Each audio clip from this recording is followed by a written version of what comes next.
Welcome back नाज़रीन। कासियाबाद में ख़बर ॾींदासीं। नौजवान घरू अणबड़ तां पिस्टल जा फायर करे ज़िंदगी जो ॾीओ उजाए छॾियो आहे। ॻोठ मीर मोहम्मद लाखो जे रवासी मुनीर अहमद लाखो घरू परेशानियुनि खां तंग अची पाण मथां पिस्टल जो फायर करे आपघात करे छॾियो आहे। नौजवान जो लाश ज़रूरी कार्रवाइनि लाइ इस्पताल मुंतक़िल कयो वियो आहे।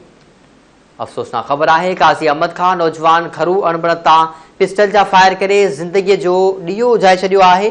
ॻोठ मीर मोहम्मद लाखो जे रवासी मुनीर अहमद लाखो घरू परेशानियुनि खां तंग अची पाण मथां पिस्टल जो फायर करे आपघात करे छॾियो आहे।